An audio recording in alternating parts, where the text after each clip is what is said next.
Bienvenue dans la vidéo café. Alors, qu'est-ce que c'est que la vidéo café? La vidéo café exactement, excuse-moi la répétition. C'est une vidéo que je fais souvent comme ça, de temps à autre, pour faire un résumé des sessions de travail, des sessions de coaching que j'ai eu à avoir avec mes élèves. Donc, aujourd'hui, c'est toi que j'ai choisi. C'est la session de coaching qu'on a fait hier que j'ai choisi. Et je vais te faire ici un résumé pour te permettre de comprendre en fait la profondeur des différentes thématiques que nous traitons pendant nos sessions de coaching. C'est important, pourquoi? C'est important pour toi en tant qu'élève, euh, pour que ta conscience progresse encore. Tu sais, il y a certains auteurs américains qui disent que plus le niveau de conscience est élevé, plus les actions seront rapides. Et si le niveau de conscience est bas, les actions ne seront pas rapides. Je vais te prendre un exemple. Quelqu'un qui est fortement endetté et qui ne réalise pas qu'il est fortement endetté, déjà qu'il y a deux types de dettes. On a des dettes positives et on a des dettes négatives. Donc celui qui est fortement endetté mais négativement et qui ne réalise pas encore dans quoi est-ce qu'il est, il ne va pas rapidement agir pour sortir de là. Parce que pour lui c'est normal. Il s'est dit que c'est un peu comme un poisson. Un poisson qui est dans l'eau. Hein. Il se dit que tout le monde vit dans l'eau et pour lui l'eau est normale. Il ne sait pas qu'il y a des enfants quelque part dans un pays qui n'arrivent pas à boire un verre d'eau par jour. Donc c'est ça avec les dettes en fait. Là c'était une parenthèse. Alors pour faire rapide, parce que la vidéo sera un peu longue, là j'ai vraiment résumé plusieurs points, mais je vais essayer de la synthétiser en allant vraiment sur les points assez importants, les points vraiment qui m'ont marqué aussi personnellement, sur lesquels est-ce que je veux vraiment attirer ton attention. Alors, le premier point, en fait, c'est quoi? C'est qu'on a parlé de business hier.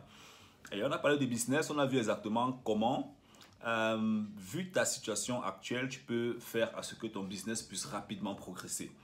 Et dans ça, en fait, je t'ai promis quoi? Je t'ai promis de te montrer comment est-ce que tu vas faire de telle manière que, à un moment donné, ce ne soit plus les clients, ce ne soit plus toi qui cherches les clients, mais ce sont les clients, en fait, qui te cherchent, tu vois? Donc, je t'ai dit, avec les élèves que tu as actuellement, tu dois absolument bâtir en fait un avis positif. Tu dois donner 110%. Pourquoi je te donne 110%? Parce que, comme je t'ai dit hier, les êtres humains, ils aiment les cadeaux. Donc, il faut que tu te focalises sur les cadeaux. Donc, si un élève paye par exemple pour une session de 1h30, comme tu m'as dit 90 minutes, il faut que tu t'arranges à donner pendant ces 90 minutes ce qu'il a demandé, mais aussi un peu plus, ou bien lui donner peut-être 30 minutes de plus pour bâtir en fait la confiance, construire la crédibilité. Pourquoi? Parce que c'est exactement dans ce bonus, dans ce temps supplémentaire que tu construis la confiance en fait. Tu vois, c'est extrêmement important. Et puis on a vu aussi, en ce qui concerne ton business, on a fait des calculs pour voir le nombre d'heures que tu dois travailler, coacher par semaine pour vivre en fait de ton business. On a vu comment est-ce que tu devras calculer ton salaire mensuel et ramener ça au niveau des coachings que tu dois faire par heure chaque semaine. Et puis bien évidemment, tu m'as fait comprendre que c'était juste, pour l'instant, tu le fais juste de manière provisoire parce que le but en fait c'est l'immobilier, ce que je comprends. Mais le but de l'exercice en fait c'était déjà que tu puisses comprendre, que tu puisses réaliser quel est exactement quels sont les calculs statistiques qui se cachent en fait derrière l'entrepreneuriat parce que on a parlé de business et là on est vraiment en train de parler de l'opération. L'opération c'est tu as déjà le client, tu es en train de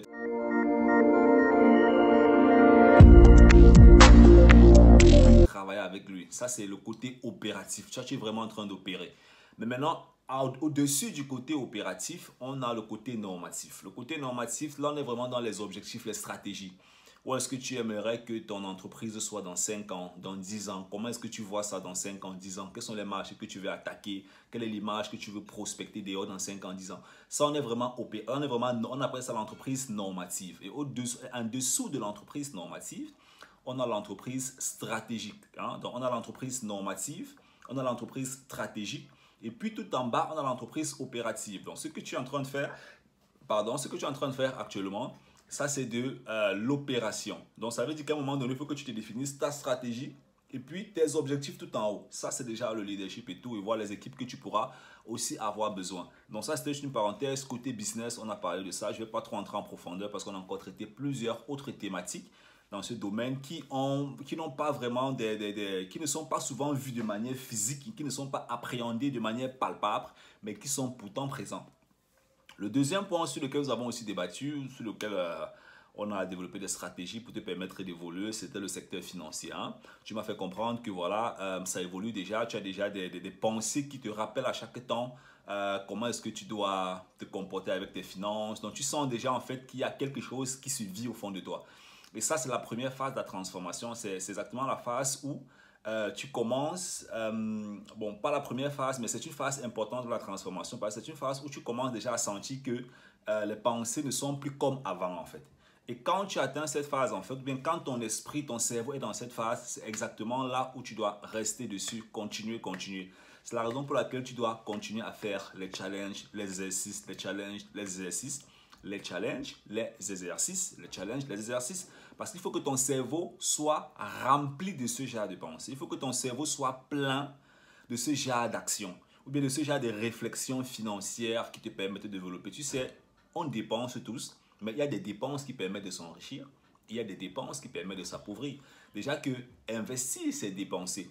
Parce que quand tu veux obtenir quelque chose sur le long terme, si tu aimerais avoir un résultat dans 20 ans, 15 ans, un résultat financier, il faut que tu dépenses. Si tu veux lancer un business, tu vas faire un logo. Si tu veux lancer un business, tu vas investir sur le marketing. C'est une dépense, mais qui est vue comme un investissement. Ça, on va voir plus tard quelles sont les stratégies ou bien quelles sont les dépenses vues comme des investissements. Ce sont des choses qui sont aussi intéressantes.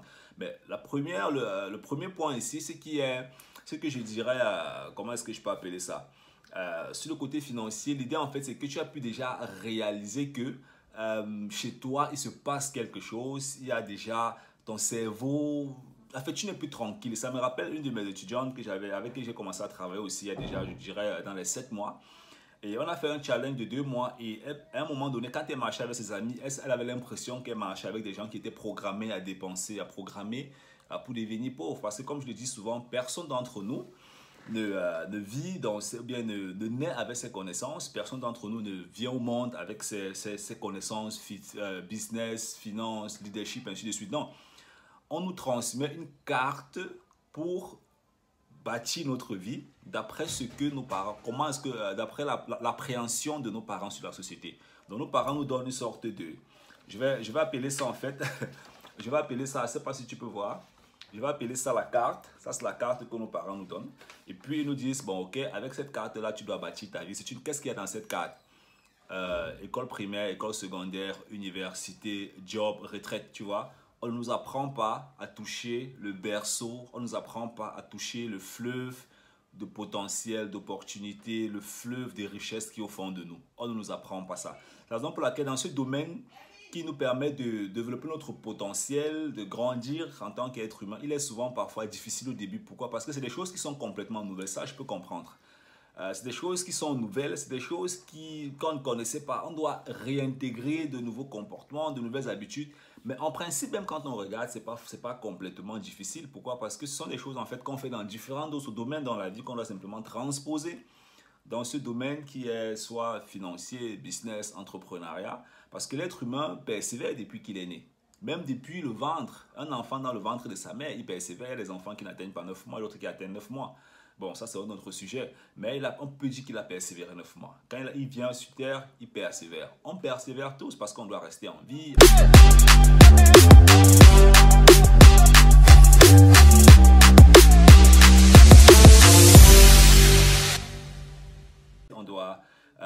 On doit se battre, on doit trouver un moyen ou un autre moyen en fait, de gagner notre pain. Donc on persévère en fait. La question c'est la persévérance qu'on fait. Est-ce que c'est une persévérance qui va nous produire des gros fruits ou c'est une persévérance qu'on fait juste parce qu'on nous a dit qu'il fallait faire comme ça. Donc on ne prend pas conscience de cette réelle persévérance qui aura un impact dans notre vie.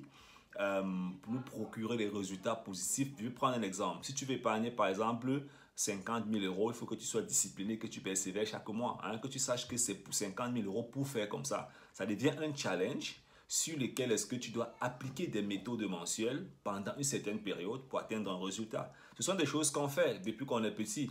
Ok, pour avoir le baccalauréat, qu'est-ce qu'il faut faire? Il faut aller au lycée pendant 12 ans, matin, midi, soir. Hein? Tac, tac, tac, tac. Ça, c'est une discipline, c'est une persévérance. Des choses qu'on fait depuis qu'on est petit, mais dans le secteur financier, vu qu'on n'a pas appris à contrôler nos émotions, c'est souvent un peu difficile. Alors, on a parlé de ça et puis on a parlé aussi de motivation.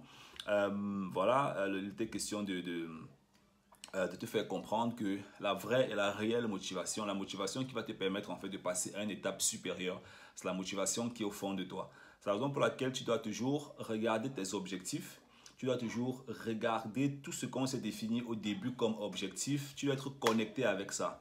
Connecté avec ça, pourquoi? Parce que c'est ça qui te rappelle ce pourquoi est-ce que tu veux travailler. Sinon, tu auras une baisse de motivation.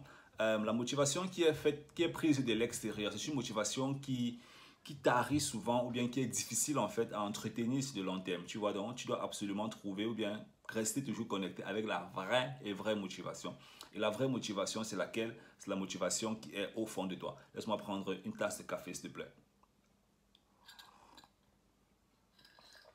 Voilà. Comme je t'ai dit, c'est une vidéo café dans de temps à autre. En fait, on peut prendre une tasse de café, il n'y a pas de souci. Alors, le point sur lequel on travaille, en fait, c'était un exercice. On a exactement fait l'exercice des trombones. Et l'exercice des trombones, en fait, il nous a permis de comprendre pourquoi certaines personnes ne traversent pas une certaine étape dans la croissance, en fait. Hein. Pourquoi? Parce que, tu vois, tu te rappelles exactement, on a caché la boîte. Il était question pour toi de déterminer qu'est-ce qu'il y a dans le trombone, qu'est-ce qu'il y a dans la boîte. Et tu vois, tu as hésité, tu ne savais pas, tu as dit ce qui pouvait être dans la boîte.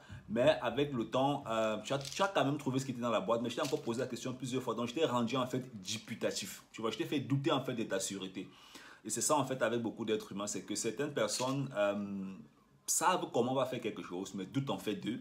Ou alors certaines personnes ne savent pas ce qu'il y a dans une boîte. Ou bien au fond d'eux, la boîte en fait c'était l'être humain au fond de lui, sa pensée, sa richesse intérieure qui lui est masquée par la société qui l'a programmé à faire des choses différentes. Ce qui fait que rentrer maintenant au fond de lui à un certain moment donné pour se connecter avec son essence, sa vie intérieure, ça lui est complètement difficile. Pourquoi? Parce qu'il n'a pas appris à se reculer et à penser en fait sur lui-même. Et ça, c'est tout un processus on n'atteint pas ça en une seconde. Peut-être il y a des gens qui réussissent à le faire en une seconde, mais en général, ça dure, ça prend quand même le temps. Et puis, le sixième point sur lequel on a travaillé, en fait, c'était la relation entre le coach et l'élève. Voilà, avec l'exemple, en fait, de ta copine, tu sais. Donc, du coup, il était question aussi de faire comprendre que le coach, voilà, il guide, en fait, il t'ouvre les portes, il active, en fait, il active des choses qui sont au fond de toi, qui existent déjà, que tu ne connaissais pas. Et il te permet en fait de prendre conscience de ces choses et d'aller en fait où tu veux aller. Pourquoi? Parce que chaque être humain est unique. Je suis unique sur la terre, tu es unique sur la terre. Ton frère est unique, ta mère est unique, ton père est unique, tes enfants seront uniques. Tous ceux qui sont de toi sont uniques. C'est une pièce unique. Ça veut dire que tu ne pourras pas avoir les mêmes rêves que ton frère, ta soeur, ton coach, ton ami, peu importe. Tes rêves sont uniques et c'est dans cette unicité-là exactement que tu dois définir, tu dois bâtir ta vie. Et pour que tu puisses reconnaître cette unicité, il faut que tu rentres dans tes forces intérieures, tu rentres dans ta personnalité intérieure, ton moi intérieur, ton toi-même. C'est extrêmement important. Et il était question de faire comprendre que voilà, le coach donc t'aide en fait, hein, il t'aide il allume en fait ces lumières qui sont sombres en fait autour de toi. Parce qu'autour de nous, il y a des lumières, mais vu qu'on n'est pas assez éveillé, vu qu'on n'a pas le niveau de conscience, hein, parce que la conscience, en fait, c'est le niveau de conscience, c'est un peu comme si dans cette boîte, tu remplis cette boîte. Hein. On va te dire qu'il y a des gens, imagine-toi que tu mets l'eau dans cette boîte. Il y a des gens qui auront un niveau de conscience qui est élevé, ils vont réaliser de très grandes choses, prendre de très grands risques. Il y a d'autres qui auront un niveau de conscience qui est bas. Hein. Ça veut dire qu'ils vont réaliser rien en fait. Ils vont pas vraiment faire de grandes réalisations parce qu'ils ne prennent pas conscience en fait de certaines choses, tu vois. Et ça, le rôle du coach, en fait, c'est d'allumer, en fait, des choses qui dorment au fond de toi, de te faire prendre conscience de ça et de bâtir dans ça ta confiance pour aller où tu veux aller, en fait. Et ça passe par des exercices qu'on fait au quotidien. Et puis, on a travaillé sur les 10%, 90% des résultats. Comment est-ce que tu peux te lever le matin et te focaliser uniquement sur une, deux, trois, quatre choses qui te permettent d'obtenir les meilleurs résultats ou les résultats souhaités. C'était le cas, par exemple, du rendez-vous téléphonique. Le rendez-vous téléphonique, c'est un rendez-vous qui te permet d'avoir le job. Et quand tu as le job, tu auras un salaire qui va te permettre en fait de faire quelque chose, peut-être plus tard quitter le boulot et tout. Ça, c'est un 1% qui peut beaucoup bévégan. Ou alors, prendre le temps, 30 minutes par jour, méditer sur soi-même parce que là, tu es en train de construire en fait ce qu'on appellera un effet cumulé. Tu es en train d'entasser en fait d'énergie, entasser le savoir. Tu es en train d'entasser des... Comment on dit, tu es en train d'accumuler l'énergie qui va te permettre en fait plus tard de réaliser de très très bonnes choses, tu vois. Alors, et puis là, voilà, on a un peu parlé de l'histoire de ta copine, voilà, avec le coaching. Voilà, elle s'est lancée aussi dans l'accompagnement. Et puis, le premier élève, en fait, l'a énervé. Elle a basculé, elle a laissé. Bon, à travers ça, on a fait une réflexion. Je t'ai raconté plusieurs histoires. Mon expérience te fait comprendre que, pour moi, je pense que, je le répète encore dans cette vidéo, le nerf de la guerre dans ce domaine, c'est de bâtir vraiment une relation de confiance avec la personne avec laquelle on travaille pour que cette personne puisse s'ouvrir et que tu puisses l'aider ou bien que tu puisses lui redonner des informations pour l'aider. Parce que je pense que certaines personnes peuvent prendre un coach, un mentor comme un médecin. Le médecin, qu'est-ce qu'il a? Le médecin il va à l'école, on lui donne en fait, on lui donne un document. Hein. Le document, là, on lui donne de la connaissance et c'est dans sa tête. Ça veut dire que le médecin, c'est que si tu viens maintenant, on lui a dit que si un être humain a le pied qui est cassé comme ça, alors on va lui faire la radiologie. Si un être humain tousse comme ça, alors donne-lui tel remède. Ça, on donne aux médecins à l'école, ce que j'appelle en fait les exemplaires. Maintenant, quand il est en face d'un être humain réel, hein, il va maintenant chercher à identifier dans ce que tu lui dis, ce qui correspond à ce qu'il a appris pour te prescrire ce qu'on lui a demandé de te prescrire. En fait, c'est un robot, en fait, tu vois. Je me suis dit que certains médecins, c'est des robots, en fait. Parce qu'on le met dans son cerveau des catalogues en fait, de maladies, des catalogues de comportements de maladies. Et quand il est devant un patient, tout ce qu'il doit faire maintenant, c'est de reconnaître dans son catalogue ce que le patient dit pour lui prescrire un médicament. Alors, ben c'est vrai qu'il y a des médecins qui poussent la recherche, des médecins qui eux-mêmes continuent à se cultiver, tu vois, mais la plupart, ce sont des robots, tu vois un peu. Alors, qu'est-ce que ça a à voir avec le coaching, avec l'accompagnement, la relation entre le coach et l'élève, en fait, c'est que il faut beaucoup s'ouvrir. J'aime souvent dire à ceux avec lesquels je travaille qu'il faut beaucoup causer. Il faut beaucoup échanger, il faut beaucoup parler. C'est dans les phrases. Parce que la parole, en fait, c'est quoi? La parole, c'est le comportement. La parole, on dit, on a la pensée, la parole et puis on a l'action. Tu vois? Pour tourner cette vidéo, qu'est-ce que j'ai fait? J'ai fait d'abord, j'ai pensé à cette vidéo. Et puis j'ai rédigé comment est-ce que j'aimerais faire la vidéo. Et puis là, je suis en train de faire la vidéo. Alors, donc là, je suis dans l'action, en fait. Mais puis je parle et puis je tourne la vidéo. Alors, c'est la même chose. Ça veut dire que dans le coaching, dans l'échange, en fait, qu'est-ce que tu fais? Tu auras beaucoup de pensées à la maison. Ces pensées, soit tu les prépares et puis pendant qu'on travaille, tu en parles. C'est en parlant, en écrivant qu'on se rend compte, en fait, de la profondeur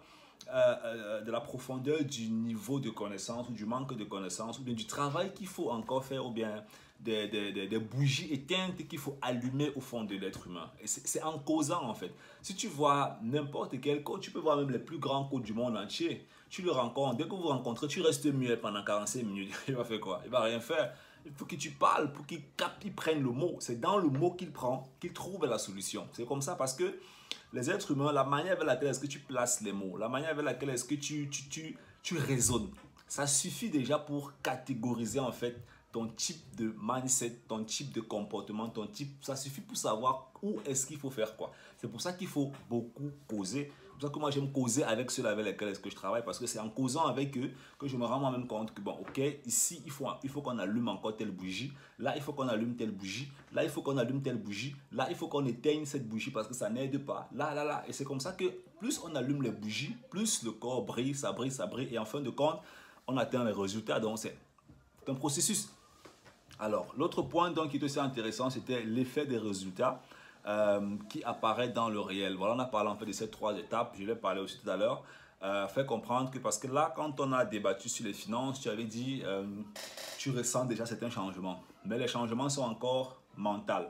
Et puis quand on parlait exactement des 3 étapes dans le changement, voilà, c'est la pensée, la parole, l'action ou alors le premier changement sont d'abord dans la tête. Tu vois, la question qu'il faut se poser en fait, c'est de savoir pourquoi la situation est comme elle est aujourd'hui. Tu vois, derrière moi là, tu vois des livres.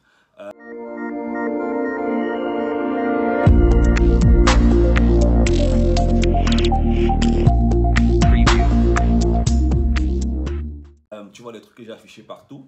C'est pas forcément comme ça que j'étais avant. Tu vois un peu. C'est vrai que j'ai toujours été quelqu'un qui aime en fait de savoir. Quelqu'un qui aime. Quelqu'un qui, dès qu'on dit un truc, il est curieux, il veut découvrir, tu vois. C'est ce qui a fait à ce que dans ce domaine de la lecture, de la culture, j'ai pas eu de problème en fait. Parce que c'est une force en fait que j'ai rapidement implémentée. Mais ce que je veux dire en fait, c'est que les premiers changements sont d'abord mentaux. Et dans cette étape en fait, il est important de comprendre que c'est quand on intègre déjà le changement mental que le changement physique aura lieu. Parce que comme comme je disais tout à l'heure, au niveau de la finance, en fait, tu as dit, tu ressens déjà quelque chose en fait qui est en train de se passer. Qu'est-ce qui est en train de se passer? Ce qui est en train de se passer, c'est que le comportement ou bien l'attitude mentale, hein, ou bien voilà ce qui se passe dans la tête, il y a des trucs qui sont en train de se passer dans la tête. Pourquoi est-ce qu'il se passe des trucs dans la tête? Parce que, dernièrement, j'ai fait un post, en fait, je vais te raconter une histoire avant de revenir. Dernièrement, j'ai fait un post où j'expliquais que au fond de l'être humain, il y a trois personnes. Il y a le riche, il y a le pauvre, il y a le moyen. Donc, en fin de compte, l'une de ces trois personnes va dominer. Si tu laisses celui qui veut devenir riche dominer, il va éteindre celui qui est pauvre au fond de toi, il va éteindre le moyen. Si tu laisses le pauvre prendre dessus, il va éteindre le comportement du riche et le comportement du moyen. Si tu laisses le moyen prendre le dessus, à un moment donné, il ne sera plus où il va aller. Et vu que tu n'as pas programmé le riche, alors il va plutôt devenir pauvre. Donc ça veut dire quoi? Tu ressens déjà certains comportements, et ces comportements-là, c'est l'esprit dominant en fait du riche qui est en train de prendre le dessus. Pourquoi? Parce que tu te poses déjà des questions qui sont intéressantes. Pourquoi je dépense? Comment est-ce que je dépense? Pourquoi je dois contrôler mes dépenses? Parce que je vais investir dans l'immobilier, ceci, cela. Ça, c'est les interrogations des gens qui sont riches. Les interrogations des gens qui sont riches et qui vont devenir riches. Parce que celui qui ne veut pas amorcer certains changements, il ne va pas se poser ce genre de questions. Et ben, il va rester, il va se dire, j'ai pas besoin de ça, hein, je gère mes finances. Hein, la fin du mois, je dis qui gère. Mais janvier comme décembre, hein, janvier, février, mars, c'est toujours la même chose. Mais il va tout te dire qui gère. Non. Tu catégorises, tu appliques les règles et puis tu auras les résultats. Et au niveau de la troisième étape qui est les résultats, je t'ai dit, c'est avec le temps que tu vas voir ça. Parce que quand au fond de toi, hein, tout ça va commencer à bien bouillir et tout ça va prendre forme, structuré, ça va venir, hein, c'est comme le puzzle, ça va venir. Alors tu vas te rendre compte personnellement que quoi? Tu vas te rendre compte que à la fin du mois, tu as plus de cash. Ça, ce sera le résultat. Tu vas te rendre compte que, hey, la fin du mois, j'ai plus de cash. Je ne dépense plus comme je dépensais avant. À chaque dépense, j'ai mal au cœur. Ça, quand ça s'installe, ça veut dire que tu es dans le cycle déjà physique qui va exactement créer les résultats. Ça, c'est une courroie. Et ça, c'est ce niveau qu'on va arriver. Et tu as déjà commencé avec les premiers résultats. Et je suis très d'accord. Alors maintenant, on a parlé aussi de ton impact en tant qu'acteur pour agir dans la formation. Ton impact, ça veut dire quoi? Ça veut dire que tu reconnaisses et que tu saches, que tu assumes que tout ce qu'on est en train de faire, tu es la seule responsable qui va s'asseoir le matin, couler les larmes, aller aux toilettes, pleurer et revenir travailler. Il n'y a que toi qui vas faire ça, ok? Pourquoi? Parce que tu sais, il faut qu'il y ait action. Les Allemands disent que c'est en faisant, c'est dans le machen, le doing en fait qu'on progresse. Il faut qu'il y ait action. Alors s'il doit y avoir action, qui va faire l'action? C'est pas moi qui va faire l'action, tu vois. J'ai mes actions, j'ai mes challenges, j'ai mes trucs. Tu as tes actions. Tes actions, c'est quoi? C'est que chaque jour, tu te dises que non, tu dois regarder tes finances et pleurer en fait, te demander mais pourquoi c'est arrivé comme ça? Tu peux prendre 5 minutes par jour où tu regardes tes finances et tu médites là-dessus. À la fin du mois, tu te dis que non, chaque mois, tu peux diminuer, on va voir ça dans la prochaine partie tout à l'heure, diminuer en fait les dépenses, tu vois. C'est toi qui vas faire des actions uniquement. Tes coachings, tes aides, ton entreprise, c'est toi au centre. C'est la raison pour laquelle on a vraiment débattu de toi au centre. C'est la société. La raison pour laquelle on dit, quand je faisais, je crois que c'était philosophie en terminale, le professeur disait souvent, l'homme est au centre de la société socio-philosophique ou bien économique. Et ici, tu es au centre, en fait, de cette progression. On a parlé exactement de ça. Et tu dois te challenger, tu dois absolument vivre que c'est toi. En fait, tu sais déjà que tu es au centre, mais en te levant le matin, tu dois vivre que je suis au centre. En fait, c'est beaucoup, ça a beaucoup plus un impact de responsabilité. Alors là, maintenant, aussi, on a aussi fait, qu'est-ce qu'on a encore fait? On a joué au jeu du trésor caché par rapport au potentiel, la boîte qu'on a secouée, qui nous a permis en fait de voir quel est le potentiel. Je pense que tu te rappelles aussi de ça. Et puis, voilà, on a exactement débattu sur les plans quotidiens. Quels sont les plans? Tu m'as présenté le plan que tu as exécuté vendredi, donc hier, où on a fait ce coaching. Et j'étais vraiment très content parce que tu as vraiment mis tes étapes, tes step by step pour pouvoir progresser, tu vois. Et puis, on a exactement vu les 1% qui vont te permettre, en fait, de donner la chance de basculer avec 90%. Ça, c'est exactement important. Alors maintenant, le point que je vais ajouter, en fait, ici, c'est que si c'est possible, en fait, tu peux planifier le mois, tu peux planifier l'année, d'accord? Planifier l'année, ça veut dire quoi? Ça veut dire que tu passes par 3 étapes. La première étape, quel est l'objectif en fin d'année? En fin d'année, j'aimerais avoir, par exemple, à partir de mon business, 1000 euros par mois. Alors, si je vais avoir 1000 euros par mois, ça, c'est l'objectif. Hein, l'objectif, c'est ce qu'on appelle l'entreprise normative. Ça, c'est ton gros objectif. Alors, maintenant, tu descends dans la stratégie. Comment je vais me comporter pour atteindre ça? Après, maintenant, tu passes dans la tactique. qu'est-ce que je fais chaque jour pour exécuter la stratégie et pour atteindre l'objectif de fin d'année. C'est toujours ces 3 étapes dans l'entreprise, tu vois. L'objectif, la stratégie et la tactique.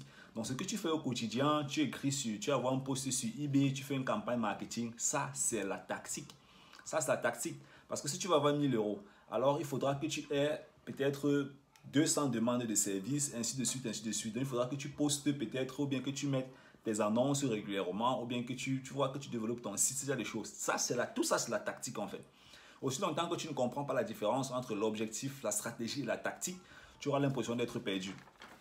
Alors, on a évoqué l'impact mental positif.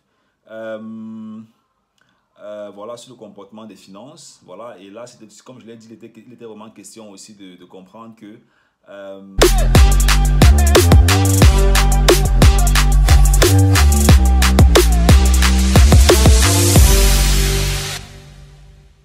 voilà, tu l'as évoqué, tu l'as développé toi-même, où tu as souligné le point dans lequel tu sens déjà une certaine progression, tu sens déjà des réflexions qui sont présentes en fait dans ton esprit, tu vois. On a parlé aussi de ça. Et puis, en point 15, on a exactement aussi parlé de la portée de ton idée sur YouTube, hein, ton business que tu as en Afrique, comment est-ce que tu peux le développer. On a vu comment est-ce que tu peux déjà te lancer sur YouTube et quel est le nerf de la guerre, comment est-ce que tu peux provoquer un marché et le couvrir encore toi-même. Des stratégies que voilà, j'enseigne aussi souvent dans mes programmes spécialement sur YouTube. Mais là, on a vu, on a débattu là-dessus et il était question pour toi d'écrire ça et de vivre ça et de savoir qu'il y a le potentiel. Parce que le but, en fin de compte, c'est que tu réalises qu'il y a du potentiel et que tu utilises ce potentiel. Le but, ce n'est pas de raconter des histoires à gauche à droite. Donc, on n'a pas conçu un continent dans le bavardage. J'aime toujours le dire. On n'a pas construit un continent dans le bavardage. Donc, si le potentiel est là, tu dois utiliser le potentiel. On a parlé de YouTube, on a parlé de LinkedIn. Tu prends une décision et tu vois dans quel réseau social est-ce que tu vas te positionner. Et tu commences une fois, c'est tout.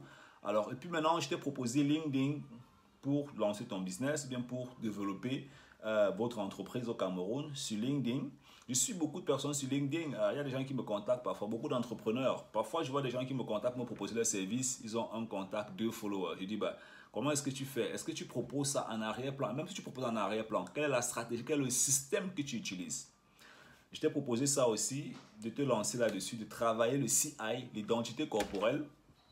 Dans ce livre en fait de marketing, on a stratégie, instrument, Umsetzung, Unternehmensführung, direction d'entreprise, Il y a un très bon chapitre en fait qui parle de l'identité corporelle, le CI, comment est-ce qu'on bâtit son CI, tu vois un peu. Le marketing mix, quelles sont les stratégies que tu peux implémenter. C'est un livre en fait qu'on nous avait remis lors de mon MBA il y a quelques années. Moi je l'utilise en fait aujourd'hui, il m'a beaucoup aidé même pour me développer sur LinkedIn. Malheureusement il coûte trop cher. Bon, on nous avait donné ça comme cadeau et il coûte entre temps très cher quoi. Bon, je tiens une parenthèse, mais voilà, je suis sur LinkedIn, je peux t'aider là-dessus, il n'y a pas de problème. Donc, et puis on a donc vu l'identité corporelle en tant que manager de ton business. Comment est-ce que tu vas amener cette identité pour qu'on voie votre business? Ça passe par beaucoup de choses. Vous allez faire des vidéos. Est-ce que c'est là? Comment tu vas communiquer? Sur quoi tu vas communiquer? Comment tu peux construire une autorité dans ce que tu es en train de faire? Il y a beaucoup de choses. On a parlé de ça et tu dois écrire, développer. Alors après, donc, on a exactement développé la patience, la compréhension, la confiance entre le coach et l'élève. Je l'ai aussi évoqué. Pourquoi la patience? Parce que, tu sais, je vais te raconter une histoire. Aujourd'hui, je tourne une vidéo. Aujourd'hui, voilà, je suis en train de tourner une vidéo. La vidéo a 30 minutes. Je peux tourner une vidéo. La vidéo fait 2 heures. Je suis en train de faire une vidéo. Je peux faire une vidéo. La vidéo fait 4 heures de temps. Pourquoi? Au début, je ne pouvais pas faire une vidéo qui faisait 2 minutes. Je n'arrivais pas à faire une vidéo qui faisait 5 minutes. Parce que je ne savais pas de quoi est-ce qu'il y a question. Qu'est-ce que je vais dire? Comment est-ce que je vais m'exprimer? Je n'étais pas à l'aise comme je suis en train d'être à l'aise là. Tu vois? Alors, donc, ça veut dire que j'ai eu besoin inconsciemment de beaucoup de temps pour me rendre en fait où je suis aujourd'hui. C'est la raison pour laquelle la patience, elle est extrêmement importante. La patience en fait te permet de savoir que la mangue va mûrir un jour. Parce que dans tous les cas, toutes les mangues mûrissent. À moins qu'on coupe le manguier. Dès que tu as mis ça dans la tête, tu sais maintenant que le temps va te donner raison. Pourquoi? Parce que tu es dans les actions. Tu es dans les actions. D'accord? L'action, tu connais ce qu'on appelle l'action. Tu te lèves le matin, qu'est-ce que j'ai fait aujourd'hui? Et tu l'exécutes. En général, tout ça, c'est spirituel. C'est des trucs en fait qu'on ne voit pas, mais quand le résultat est là, ça se voit. Donc, c'est pour ça que la patience est importante. La compréhension, que toi et moi, on puisse toujours se comprendre, que je puisse comprendre ta situation, que tu puisses comprendre ma situation. Ce qui m'a beaucoup plu hier, vraiment, ce que tu l'as aussi comprise. Et qui est vraiment toujours cette confiance entre nous deux. Pourquoi? Parce que c'est dans cette confiance-là, vraiment, qu'on peut aller loin. Hein? Qu'on peut rire, on peut se raconter des histoires qui sont extra notre travail. Et puis, voilà, on devient de très bons amis. Tu vois, c'est un peu ça. Alors, laisse-moi, là, je vais encore profiter pour prendre un petit café. Là, comme je te dis, on est en pause café. Voilà. Alors, et puis dans l'avant-dernier point, on a parlé des objectifs. L'objectif que tu dois atteindre, réduction de tes dépenses, 10%. Je te conseille de réduire tes dépenses de 1% par mois. Si tu gagnes 3 000 euros, tu diminues 1% de 3 000 euros, c'est combien? C'est 30 euros. Ouais. Donc, chaque mois, tu réduis tes dépenses de 1%. En fin d'année, tu auras réduit tes dépenses de 1%. En fin d'année, tu auras réduit tes dépenses de 12%. 12% de 3 000 euros, ça fait 320 euros, bien 330 euros. Ça, tu peux déjà commencer à faire un plan d'investissement. Donc, tu peux simplement réduire tes dépenses de 1% chaque mois. Ça change toute ta vie, en fait.